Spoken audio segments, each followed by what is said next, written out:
Selamat datang jumpa kembali di channel kami.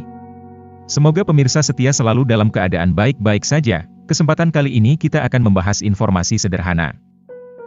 Ilusi, delusi, dan halusinasi seringkali dianggap bermakna sama, padahal ketiga istilah tersebut punya arti yang berbeda.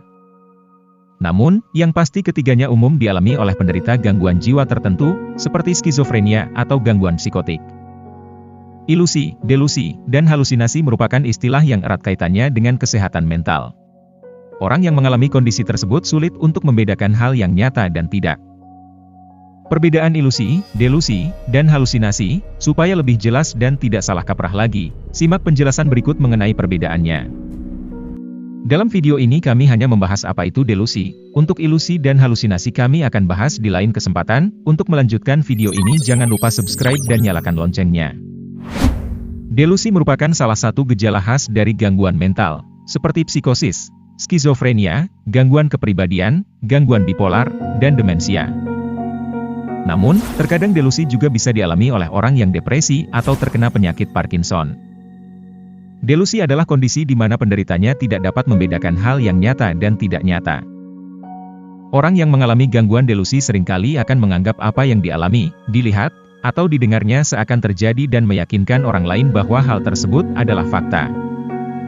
Delusi yang sering juga disebut waham, ada beberapa macam waham yaitu, waham paranoid, waham erotomania, waham grandiose, waham cemburu, waham somatik, waham aneh atau bizarre. Paranoid, individu dengan delusi paranoia percaya bahwa mereka sedang dimata-matai, dibius, diikuti, difitnah, ditipu, atau entah bagaimana dianiaya. Contohnya, seperti seseorang yang percaya bos mereka membius karyawan dengan menambahkan zat ke dispenser kantor untuk membuat orang bekerja lebih keras. Erotomania, dalam jenis delusi ini, individu percaya bahwa seseorang, biasanya dengan status sosial yang lebih tinggi, jatuh cinta dengan mereka. Contoh dari jenis delusi ini adalah seseorang yang percaya bahwa seorang aktris mencintai mereka, dan bahwa mereka berkomunikasi dengan mereka melalui gerakan tangan rahasia selama acara TV mereka. Grandiose, dalam delusi grandiose individu percaya bahwa mereka memiliki bakat, ketenaran, kekayaan, atau kekuasaan yang luar biasa meskipun kurangnya bukti. Contoh delusi jenis ini adalah seseorang yang percaya bahwa Tuhan memberi mereka kekuatan untuk menyelamatkan alam semesta, dan setiap hari mereka menyelesaikan tugas-tugas tertentu yang akan menyelamatkan planet ini. Cemburu, dengan jenis delusi ini, individu percaya pasangan mereka tidak setia. Misalnya, seseorang dengan jenis delusi ini percaya bahwa pasangannya bertemu kekasihnya setiap kali mereka pergi ke kamar kecil di tempat umum.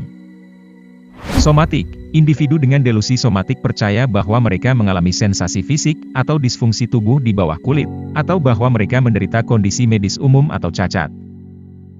Misalnya, seseorang yang percaya ada parasit yang hidup di dalam tubuhnya mungkin menderita delusi somatik. Waham aneh atau bizarre, gangguan delusi ini membuat penderitanya kerap meyakini hal-hal yang aneh dan tidak masuk akal. Misalnya, dia meyakini bahwa dirinya bisa menjadi tembus pandang, atau merasa pikirannya dikendalikan oleh robot atau alien. Penyebab delusi, para peneliti tidak begitu yakin apa yang menyebabkan seseorang masuk ke keadaan delusi. Tampaknya berbagai faktor genetik, biologis, psikologis, dan lingkungan berperan di dalamnya. Gangguan psikotik diturunkan dalam keluarga, jadi peneliti menduga ada komponen genetik pada delusi. Anak-anak yang lahir dari orang tua dengan skizofrenia, misalnya, mungkin berisiko lebih tinggi mengalami delusi. Selain itu, risiko terjadinya delusi juga kerap dikaitkan dengan stres berat, gangguan kepribadian, penyalahgunaan obat-obatan, kecanduan narkoba atau minuman beralkohol, dan gangguan pada otak akibat cedera kepala berat atau penyakit tertentu. Gejala delusi bisa berbeda-beda pada setiap orang, tetapi umumnya berupa perubahan mood dan emosi, misalnya mudah marah, bicara aneh dan tidak nyambung, merasa cemas dan dirinya sedang terancam. Meyakini hal-hal yang tidak masuk akal dan perubahan perilaku, halusinasi, misalnya penderita delusi merasa bahwa dirinya kerap melihat sosok tertentu, padahal sosok tersebut tidak dilihat oleh orang lain. Gangguan delusi bisa membuat penderitanya sulit untuk menjalin interaksi sosial dengan orang lain serta menjalani hidup yang produktif. Pada tahap yang lebih serius, delusi bisa muncul sebagai gejala dari gangguan mental psikosis. Kondisi ini bisa berbahaya bagi penderita maupun orang di sekitarnya. Oleh karena itu, orang yang menderita gangguan delusi perlu mendapatkan pemeriksaan dan penanganan dari psikiater. Untuk memeriksa kondisi penderita, psikiater bisa melakukan pemeriksaan kejiwaannya. Setelah penyebab dan jenis gangguan delusi yang dialami penderita diketahui, psikiater akan memberikan penanganan untuk memperbaiki gejala dan kualitas hidup si penderita. Penanganan ini bisa berupa pemberian obat-obatan antipsikotik dan psikoterapi, misalnya terapi perilaku kognitif. Sekian informasi sederhana yang kami sampaikan, semoga bermanfaat untuk pemirsa setia. Sampai jumpa kembali di video-video berikutnya dari channel kami. Terima kasih.